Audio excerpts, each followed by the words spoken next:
Hey, welcome back to our series of videos dedicated to the new features of SAP BusinessObjects BI 4.3. Today, we're having a look at how to manage multiple sets of database credentials in the Central Management Console using the data source reference. Up until now, you could only have one set of database credentials per user. Well, in 4.3, the data source reference lets you have multiple sets of database credentials per user. Let's get into what a data source reference is and what it does.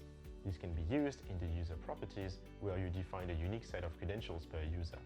So, how can you use this data source reference? For connections, along with the credential mapping authentication mode for instance. Once the data source reference has been configured, you get an option to select the data source reference of your choice for authentication. If you have multiple databases connecting to the BI platform, you can use the data source reference to create multiple data source references and select a unique set of credentials per user.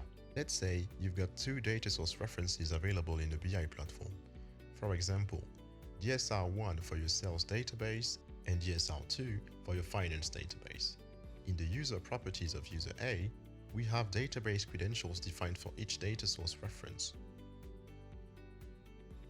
Also, there are two connections that are configured to use credential mapping for authentication.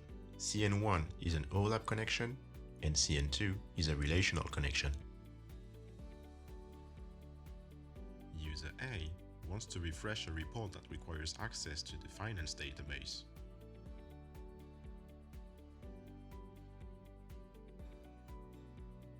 How should we build a secure connection? The BI platform looks for the data source reference in the user properties and gets the database credentials defined against that data source reference. But to use the data source reference, you have to complete three tasks.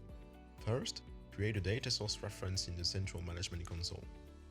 Then, make sure you define the database credentials against each data source reference for every user or user group.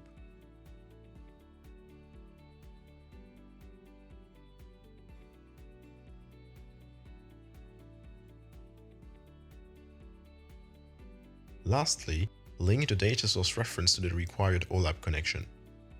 Here, we're using the CMC to create an OLAP connection, but you can also use the information design tool to create a relational connection. Thanks for watching. I'll see you guys in the next one.